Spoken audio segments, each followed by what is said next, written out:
di program studi S1 Kimia, jurusan Kimia, Fakultas Matematika dan Ilmu Pengetahuan Alam, Universitas Mula Warman. Pada kesempatan kali ini, saya akan menampilkan unjuk diri dosen di bidang pendidikan dan pengajaran dalam rangka pendaftaran sertifikasi dosen. Saya akan mengajar mata kuliah sesuai dengan bidang keahlian saya, yaitu kimia anorganik, yaitu mata kuliah sintesis dan karakterisasi material anorganik. Berikut adalah sekilas mengenai mata kuliah tersebut.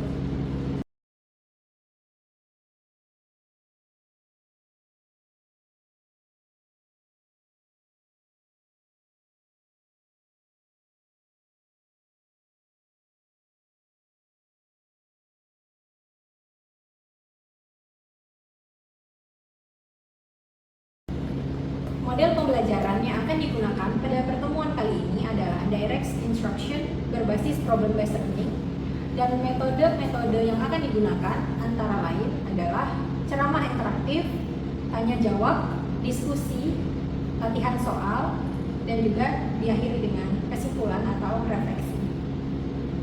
Untuk penilaian dari mata kuliah ini akan didasarkan pada ujian tengah semester dengan bobot penilaian 15%, ujian akhir semester, proyek dan studi kasus masing-masing 25%, dan juga afektif 10%. Baik, selamat menyaksikan. Oke, bismillahirrahmanirrahim. Assalamualaikum warahmatullahi wabarakatuh. Waalaikumsalam warahmatullahi wabarakatuh. Oke, alhamdulillah ya. Pada kesempatan kali ini kita akan melanjutkan materi kemarin. Gimana, masih semangat nggak? Masih. Walaupun siang ya, kelihatan ngantuk ya, tapi masih semangat ya. Oke, apa kabar? Baik. Alhamdulillah, luar biasa. Apa kabar? Luar biasa. Kalau gitu, sebelum kita mulai, mari kita berdoa terlebih dahulu ya, menurut agama dan kepercayaan masing-masing. Berdoa dimulai.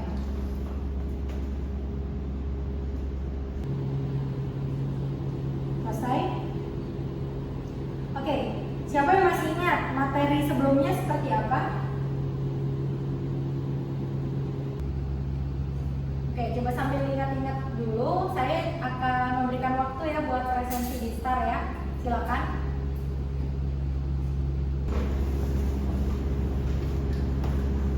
Oke, sudah? Oke, cukup ya. Oke, baik. Jadi di pertemuan kali ini kita akan melanjutkan materi yang sudah kita bahas di pertemuan sebelumnya. Oke, siapa yang masih ingat kemarin kita udah bahas apa aja? Silakan. Oke, Alfian, coba silakan maju. Oke, semuanya assalamualaikum warahmatullahi wabarakatuh. Waalaikumsalam warahmatullahi wabarakatuh. Untuk materi sebelumnya kita sudah tahu dari materi sintesis material anorganik. Kemudian yang kedua kita sudah tahu tentang karakterisasi material anorganik yang meliputi ada beberapa instrumen yang dipakai, ada XRD, kemudian ada SEM, ada TEM, ada FTE, dan lain-lain. Seperti itu. Oke, betul ya. Kita kasih aplaus ya. Oke, terima kasih.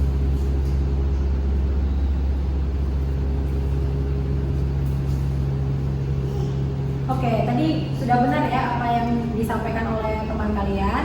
Jadi kita akan masuk ke materi selanjutnya, yaitu kita akan belajar aplikasi dari material anorganik hasil sintesis, dan kita akan berfokus di bidang kesehatan dan bidang lingkungan. Oke, jadi nanti sub capaian pembelajaran mata kuliah kita adalah nanti bisa mengaitkan struktur, karakterisasi, kemudian sifat material anorganik hasil sintesis dengan aplikasinya, sehingga nanti kita tahu kira-kira bagaimana strukturnya, bagaimana karakterisasinya, kemudian aplikasi apa yang cocok.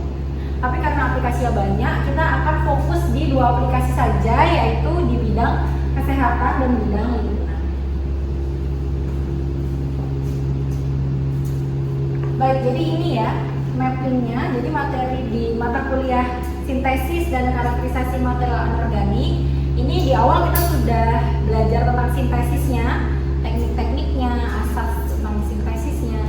Kemudian setelah didapatkan materialnya, dilakukan karakterisasi ya. Jadi di pertemuan sebelumnya sudah kita bahas semua teknik-teknik karakterisasi dan hasil datanya seperti apa ya. Kemudian setelah didapatkan struktur, nanti kita bisa menentukan kira-kira aplikasinya apa sih gitu ya. Oke, baik. Jadi untuk capaian pembelajarannya yang tadi bisa juga diakses di RPS yang sudah saya bagikan sebelumnya ya. Nah, jadi karakterisasi material anorganik itu penting, sangat penting dalam suatu sintesis. Karena tanpa karakterisasi kita tidak akan tahu bagaimana sifatnya, apakah jadi atau tidak senyawa tersebut. Kemudian akan tidak tahu juga komposisinya seperti apa. Karena dalam sintesis kimia itu penting ya untuk mengetahui komposisi, sifat fisika kimianya, sehingga bisa menentukan fungsi dan kinerjanya. Kalau kita lihat di sini, ini untuk material anorganik itu aplikasinya banyak sekali ya. Bisa sebagai katalis, absorben, ini sebagai aplikasi di bidang lingkungan ya, biasanya absorben logam berat, bisa juga absorben pencemar di udara seperti itu. Kemudian sebagai membran, nah membran ini juga untuk pemisahan juga biasanya, juga untuk reaksi. Kemudian sebagai elektroda dan banyak lagi ya sebenarnya di luar yang ada di sini, bisa juga buat biomedis ya, antibakteri, bahkan juga untuk penghantar obat gitu ya. Jadi aplikasinya sangat luas gitu.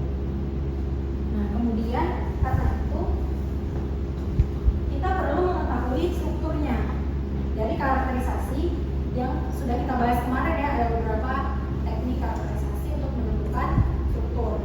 Nah, misalnya krisalinitas materialnya, biasanya kita uji dengan instrumen apa? Oke. Kalau komposisi dan unsur pakai apa? Komposisinya apa? Unsur-unsurnya apa? Dengan apa biasanya? Ya, bisa juga EDS, SRF, morfologi dan ukuran partikel, SEM dan TEM ya, biasanya ditandem dengan TEM untuk tahu ukurannya juga. Kalau serempan dan porositasnya, dia berpori atau tidak? Porinya berapa? Dengan apa? Surface area analyzer ya, BCSAA. Kemudian kalau sifat kimia gugus fungsional, jadi bisa lihat ada gugus fungsi apa saja di situ, ada pergeseran gugus fungsi apa, ada ikatan enggak, perkiraan ikatan ya, karena kita cuma cek gugus fungsinya saja ya kalau itu ya. Kemudian sifat thermal stabilitas pakai apa? Biasanya TGDTA seperti ya. Kemudian sifat elektronik dan optik pakai UV phase ya kalau sifat thermal. Oke.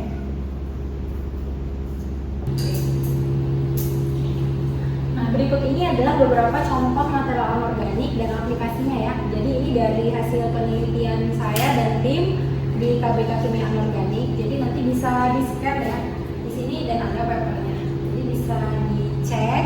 Ini adalah contoh-contoh material anorganik. Misal ada nanopartikel perak, kemudian ada metal organic framework, kemudian senyawa kompleks, dan aplikasinya itu bisa untuk anti-inflammatory, kemudian bisa untuk fotodegradasi suatu polutan di air, dan juga untuk antibakteri. Jadi memang kita akan fokus di bidang kesehatan dan lingkungan saja. Oke, jadi ini adalah salah satu contoh material anorganik yang diaplikasikan di bidang kesehatan, yaitu sebagai antibakteri. Baik, antibakteri itu masih sangat diperlukan ya, karena memang resistensi bakteri itu terus meningkat seiring waktu. Sehingga infeksi bakteri ini merupakan salah satu masalah kesehatan global. Oleh karena itu, para ilmuwan terus mencari alternatif sebagai antibakteri. Nah, senyawa kompleks dia itu punya beberapa situs aktif di situ ya. Jadi dia ada logam di tengah yang dia dikelilingi dengan ligan. Ligan-ligan ini adalah senyawa organiknya seperti itu. Sehingga dia memiliki aktivitas antibakteri. Oke,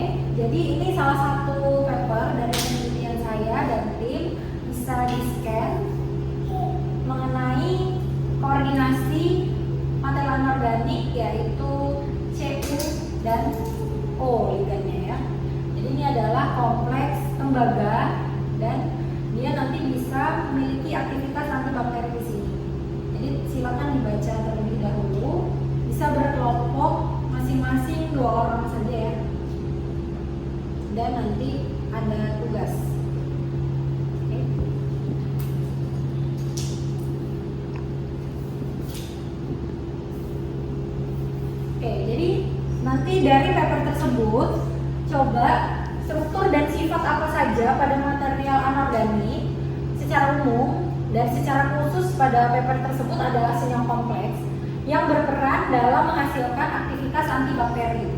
Nah, kira-kira apa saja, strukturnya seperti apa, dan jelaskan nanti mekanismenya bagaimana. Oke, baik. Jadi saya persilakan ya. Nanti setelah ini kita akan diskusi ya, kita akan membahas. Silakan.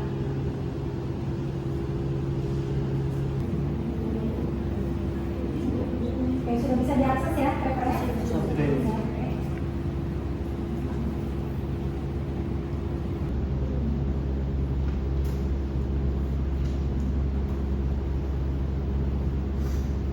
Oke, baik, cukup ya.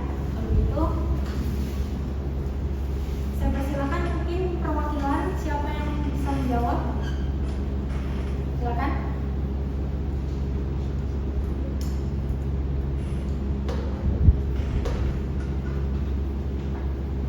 Oke, ada?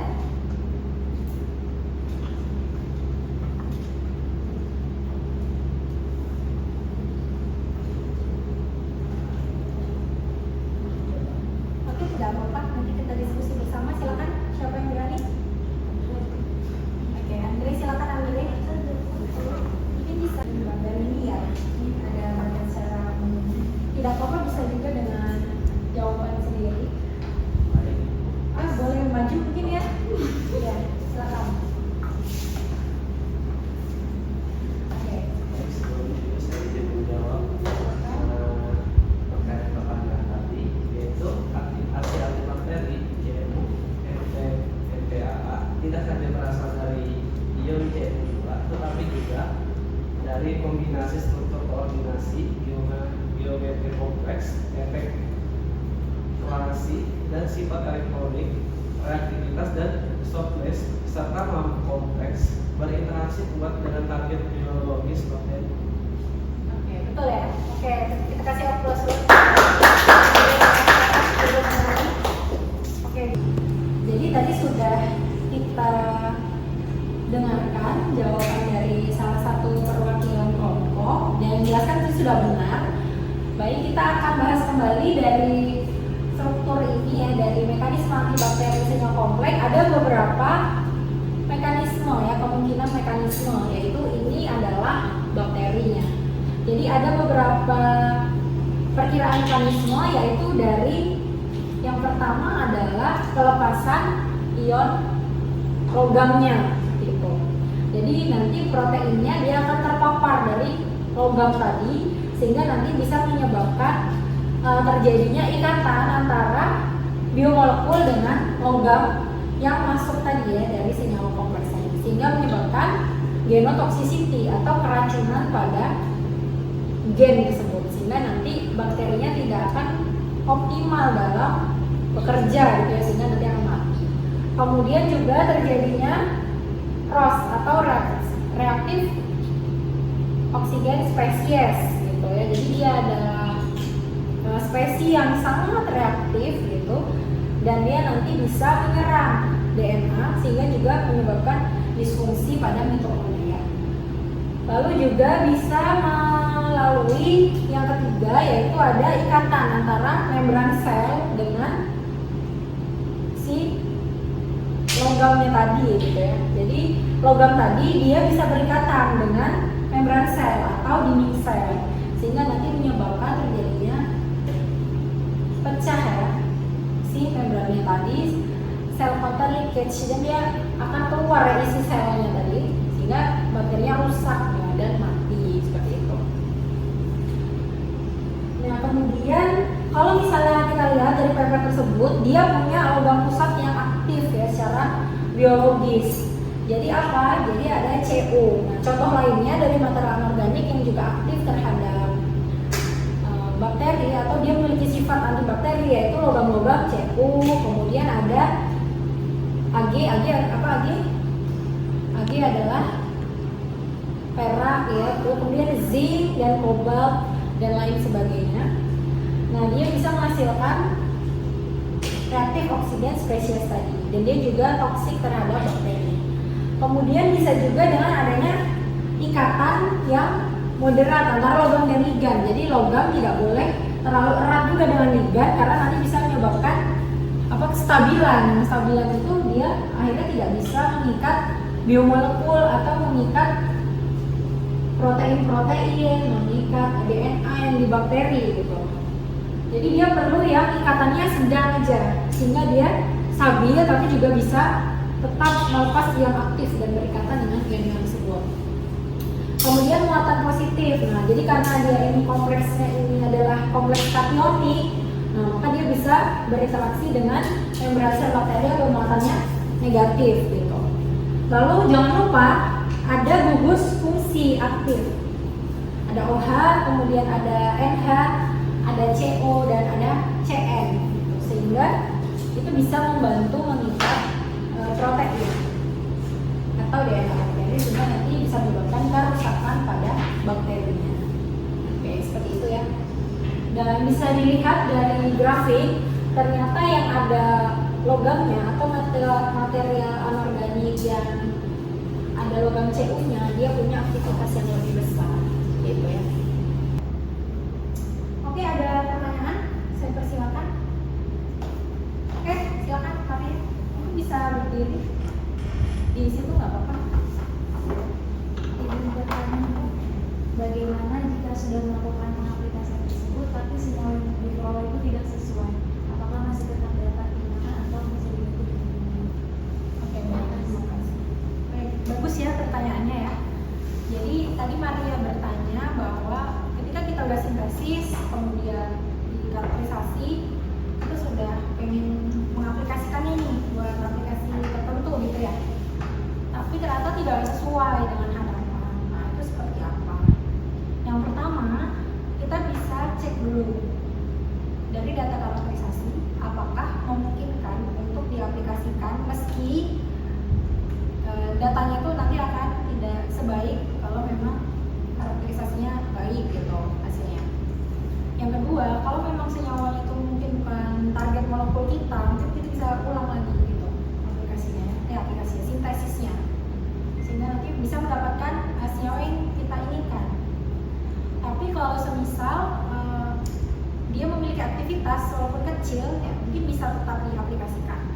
Atau nanti kita cari lagi dengan karakterisasi lain, kira-kira dia lebih cocoknya di aplikasi apa. Tapi sebagai absorben lebih oke nih, karena dia luas permukaannya tinggi gitu.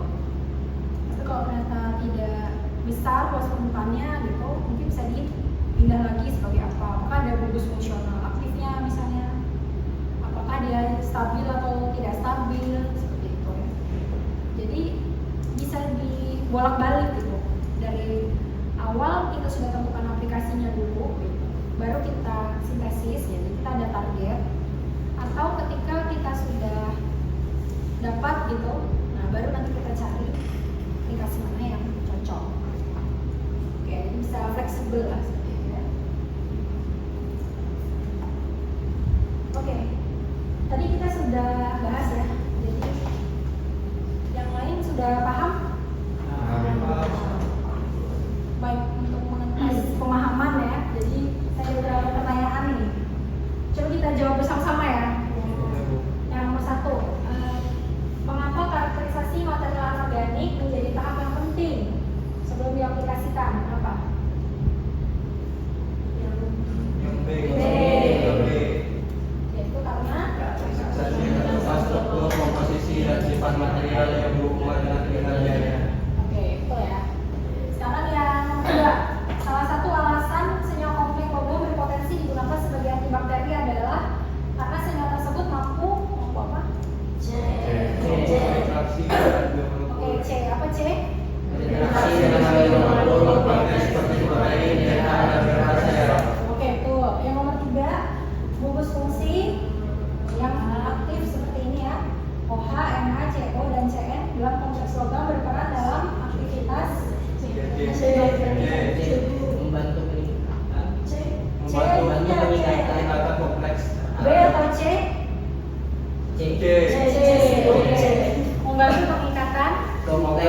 baik. Dari hasil diskusi kita tadi, sepertinya sudah bisa kita tarik kesimpulan ya.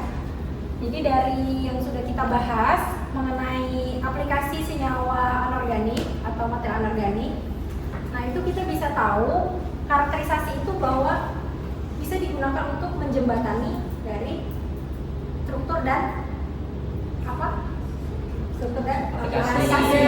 Betul. Karena dari karakterisasi kita bisa tahu sifatnya, dari sifatnya kita bisa tahu nanti kira-kira aplikasinya yang cocok seperti apa gitu ya. Dan contoh material anorganik tadi ada beberapa macam ya, beragam, tapi di yang kita bahas tadi itu hanya senyawa kompleks logam transisi ya, yang itu dia bisa diaplikasikan sebagai antibakteri karena dia punya logam pusat, ada gugus fungsional aktif juga, dan juga ada muatan positif di situ ya, sehingga nanti dia memiliki aktivitas antibakteri yang cukup baik yang dibuktikan dengan data uji antibakteri tadi. Oke, buat ini dulu ya. Jadi tolong kalian masing-masing cari dan pilih satu artikel dari jurnal internasional Clinical Scopus terbitan 5 tahun terakhir ya. Kemudian isi dari papernya itu adalah yang membahas material anorganik. Material anorganiknya bebas saja, yang aplikasinya di bidang lingkungan. Jadi nanti tolong kalian jelaskan keterkaitan antara strukturnya, kemudian aplikasinya sebagai apa gitu di paper tersebut ya, di bidang lingkungan. Kalau sudah nanti jawaban ditulis dalam bentuk esai, kemudian dikirimkan ke email saya. Oke, ada pertanyaan? Boleh? Oh iya, silakan Andre. Untuk tugas individu ini apakah ada sifat berkelompok atau individu? Individu ya, Andre ya. Kalau Jadi untuk waktu masing-masing. pengerjaannya? Oke. Jadi saya beri waktu 1 minggu ya. Jadi di pertemuan selanjutnya nanti silakan ya. Andre nggak fokus ya, kan sudah siang, jadi wajar ya. Nggak apa-apa ya, nggak apa-apa ya. Jadi tidak apa-apa. Tolong dikerjakan masing-masing. Kemudian nanti jika ada kesulitan dalam mencari paper juga bisa disampaikan ya. Baik, mungkin sekian ya. Ada pertanyaan lagi? Cukup ya. Oke, saya harap nanti kalian tetap membaca RPS-nya ya. Jadi di minggu depan kita akan membahas lagi tentang aplikasinya untuk bidang lingkungan ya. Oke? Oke, semangat ya. Coba saya mau tanya kalian jawab luar biasa gitu ya. Apa kabar? Luar biasa. Oke, saya akhiri. Wassalamualaikum warahmatullahi wabarakatuh. Waalaikumsalam. Terima kasih Bu. Demikianlah penyampaian mata kuliah sintesis dan karakterisasi material anorganik dengan materi pokok aplikasi material anorganik hasil sintesis. Evaluasi yang dilakukan pada mata kuliah ini yaitu berupa ujian tengah semester, ujian akhir semester, penugasan, studi kasus, proyek, dan juga mempertimbangkan afektif.